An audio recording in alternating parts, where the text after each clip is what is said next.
आकाशवाणी मुंबई. मी शैलेश मोहिते. आणि मी अभय धुमाळ. प्रादेशिक बातम्या देत आहोत. ठळक बातम्या. अवकाळी पावसाचा फटका बसलेल्या भागाची मुख्यमंत्र्यांकडून पाहणी.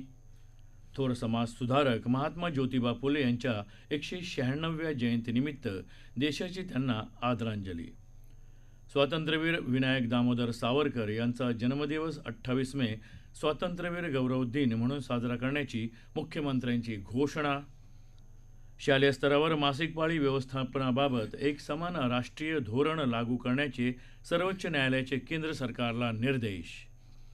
यंदाचा नैऋत्य मोसमी पाऊस सरासरीच्या 96% राहील असा भारतीय हवामानशास्त्र विभागाचा अंदाज. आणि आम आदमी पक्षानं राष्ट्रीय पक्षाचा दर्जा गमावला तर तृणमूल काँग्रेस, राष्ट्रवादी काँग्रेस आणि भारतीय कम्युनिस्ट पक्षानं गमावला. राज्यात अनेक ठिकाणी अवकाळी पावसानं शेतकऱ्यांचं मोठं नुकसान झालं आहे. परंतु सरकार शेतकऱ्यांच्या पाठीशी खंबीरपणे उभं असून नुकसान भरपाईपोटी आत्तापर्यंत 10,000 कोटी रुपये आपण शेतकऱ्यांना दिले आहेत, असं मुख्यमंत्री एकनाथ शिंदे यांनी सांगितलं. अहमदनगर जिल्ह्यातल्या वळकुटे तालुक्यात पारनेर इथं गारपीटग्रस्त भागाची मुख्यमंत्री एकनाथ शिंदे यांनी बांधावर जाऊन पाहणी केली. त्यावेळी ते बोलत होते. अवकाळी पावसामुळे झालेल्या नुकसानीचं गांभीर्य लक्षात घेऊन तात्काळ पंचनामे करण्याच्या सूचना त्यांनी जिल्हाधिकाऱ्यांना दिल्या आहेत. नुकसानीचे वस्तुनिष्ठ पंचनामे करण्याच्या सूचना महसूल आणि कृषी विभागाला देण्यात आल्याचं महसूल, पशुसंवर्धन आणि दुग्ध विकास मंत्री राधाकृष्ण विखे पाटील यांनी यावेळी सांगितलं. एकही शेतकरी मदतीपासून वंचित राहणार नाही याची दक्षता घेतली जाईल, असं त्यांनी यावेळी सांगितलं. धाराशिव जिल्ह्यात अवकाळी पावसाने झालेल्या नुकसानीची मुख्यमंत्री एकनाथ शिंदे आज पाहणी करणार आहेत. धाराशिव तालुक्यात धारूर तसंच वाडी बामणी या गावांना ते भेट देणार असल्याचं आमच्या वार्ताहरानं कळवलं आहे.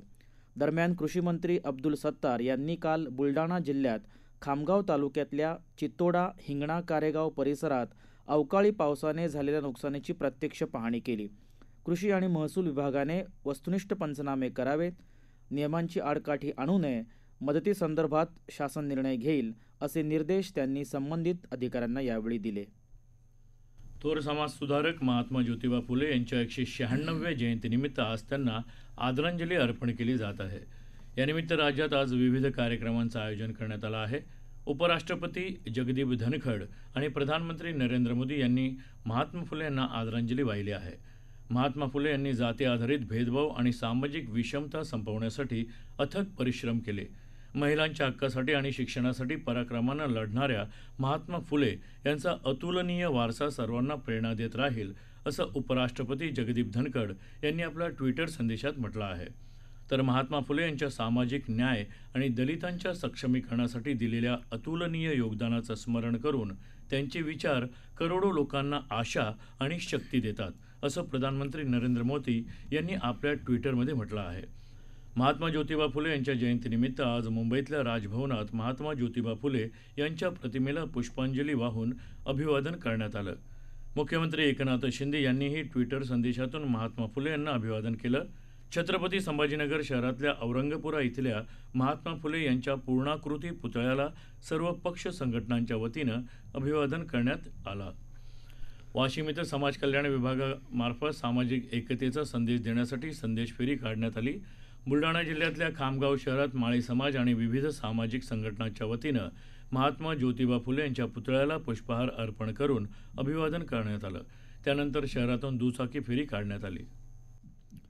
स्वातंत्र्यवीर विनायक दामोदर सावरकर यांचा जन्मदिवस 28 मे स्वातंत्र्यवीर गौरव दिन म्हणून साजरा करण्यात येणार असल्याची घोषणा मुख्यमंत्री एकनाथ शिंदे यांनी केली आहे.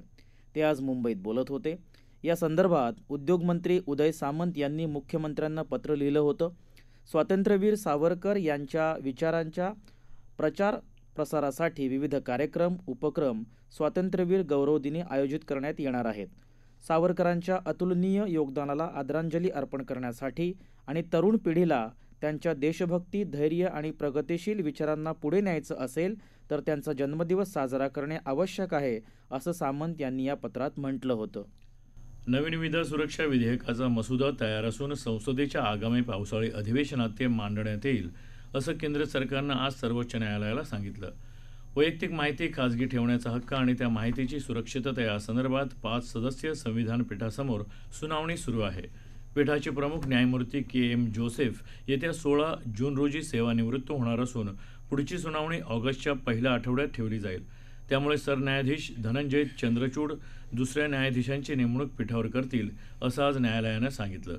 न्यायमूर्ती अजय रस्तोगी, न्यायमूर्ती अनिरुद्ध बोस, न्यायमूर्ती ऋषिकेश रॉय आणि न्यायमूर्ती सी.टी. रविकुमार हे पीठाचे इतर सदस्य आहेत.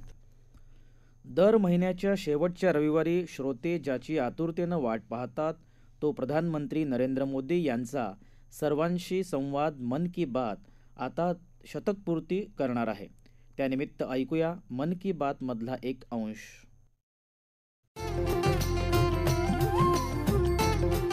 भारतीय अंतराळ संशोधन संघटनेनं तयार केलेलं चांद्रयान 22 जुलै 2019 रोजी अंतराळात झेपावलं.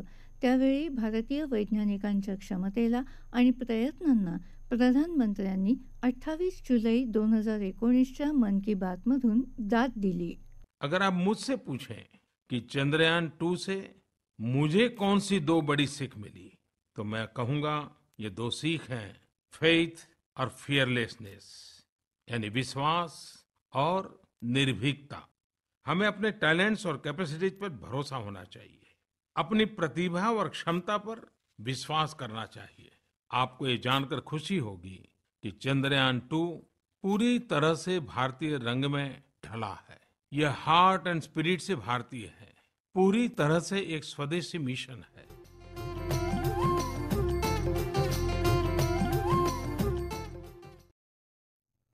जलसंधारणाविषयी प्रधानमंत्र्यांनी वेळोवेळी मन की बातमधून आवाहन मार्गदर्शन केलं आहे. त्यापासून स्फूर्ती घेऊन सिंधुदुर्ग जिल्ह्यातल्या कुडाळ पंचायत समितीच्या वतीनं गेली 5 वर्ष वनराई बंधारे घातले जातात. लोक चळवळीतून हे काम केलं जातं, त्यामुळे भूजल पातळी वाढण्यास मदत होते. पाऊस संपल्यावर दरवर्षी ऑक्टोबर-नोव्हेंबरमध्ये हे काम केलं जातं. ही संकल्पना राबवणारे गटविकास अधिकारी विजय चव्हाण यांनी आकाशवाणीला सांगितलं. आपल्या देशाचे आदरणीय पंतप्रधान मन की बातमधून देशवासियांशी नेहमी संवाद साधत असतात. अशाच संवादामधून त्यांनी देशामध्ये जलसंधारणाची कामं वाढली पाहिजेत अशा प्रकारचं आवाहन केलं होतं. याला प्रतिसाद सिंधुदुर्ग जिल्ह्यातील कुडाळ तालुक्यातील जनतेने दिले आहे. याचाच एक भाग म्हणून वनराई बंधारे ही एक लोक चळवळ बांधलेली आहे. पहिल्या वर्षी एका दिवशी 300 बंधारे, दुसऱ्या वर्षी 500, त्याच्या पुढच्या वर्षी 800, त्याच्या पुढच्या वर्षी 1000 आणि यावर्षी तर 1200 बंधारे एका दिवशी बांधून 5000 बंधाऱ्याशी घातलेले आहेत. याचा परिणाम असा दिसून आला की कुडाळ तालुक्यामध्ये गेल्या 5 वर्षात पाणी टंचाई भासली नाही. याशिवाय उन्हाळ्यामध्ये सिंचनाखाली क्षेत्र जास्त आल्यामुळे शेतीचं प्रमाण वाढलेलं आहे. उन्हाळी पिकं लोकांनी घेतलेली आहेत आणि याचाही परिणाम असा दिसून आला की भूगर्भातील पाण्याचा साठा वाढला, पातळी वाढली आणि गावोगावी विहिरींना पाणी चांगल्या प्रमाणात मिळाले आहे.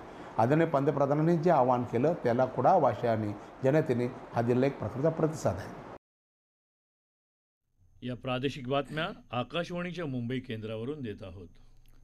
शालेय स्तरावर मासिक पाळी व्यवस्थापनाबाबत एकसमान राष्ट्रीय धोरण लागू करण्याचे निर्देश सर्वोच्च न्यायालयानं केंद्र सरकारला दिले आहेत.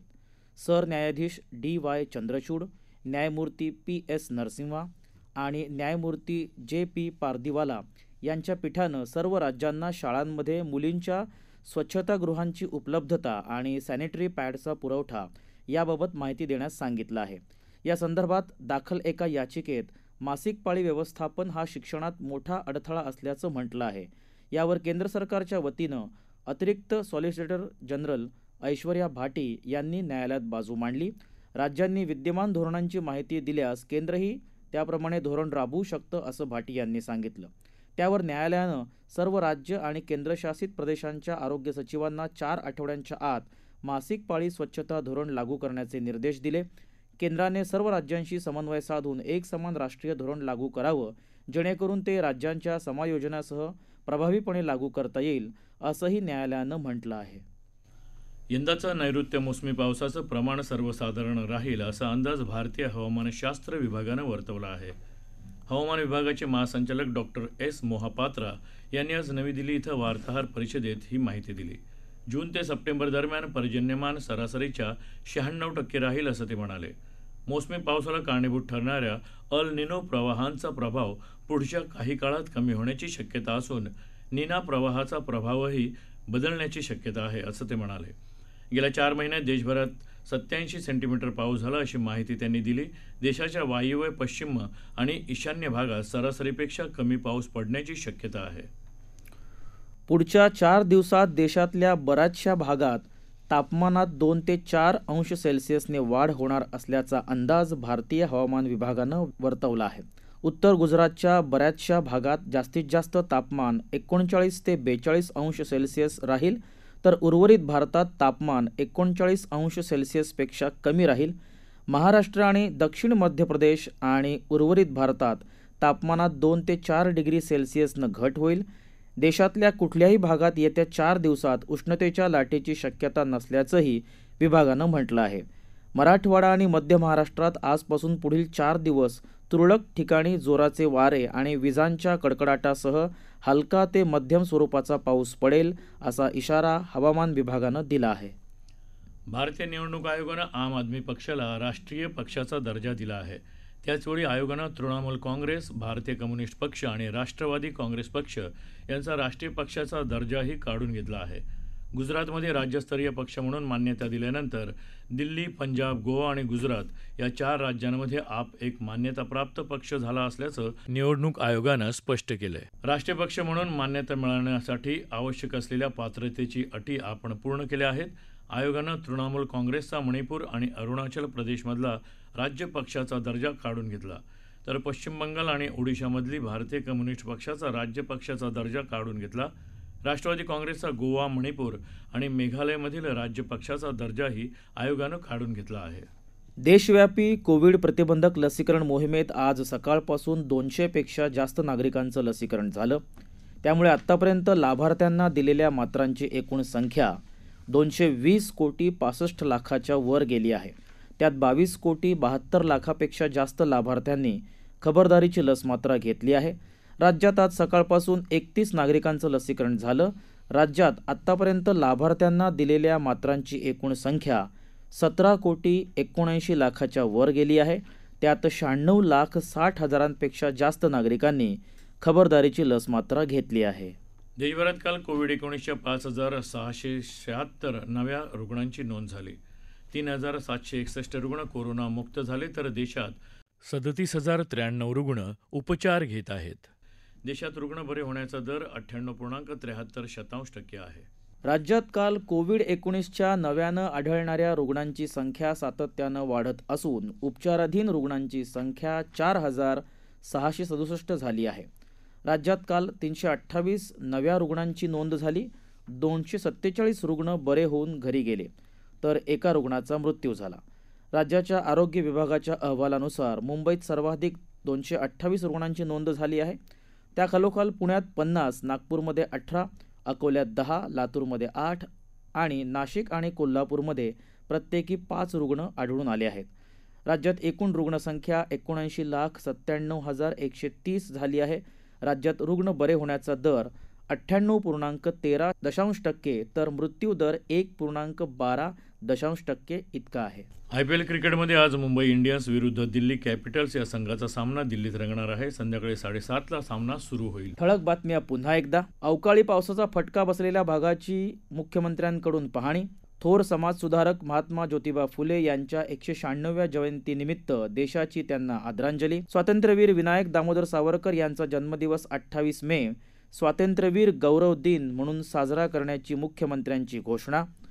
शालेय स्तरावर मासिक पाळी व्यवस्थापनाबाबत एकसमान राष्ट्रीय धोरण लागू करण्याचे सर्वोच्च न्यायालयाचे केंद्र सरकारला निर्देश. यंदाचा नैऋत्य मोसमी पाऊस सरासरीच्या 96% राहील असा भारतीय हवामानशास्त्र विभागाचा अंदाज. आणि आम आदमी पक्षाने राष्ट्रीय पक्षाचा दर्जा कमावला, तर तृणमूल काँग्रेस, राष्ट्रवादी काँग्रेस आणि भारतीय कम्युनिस्ट पक्षाने गमावला.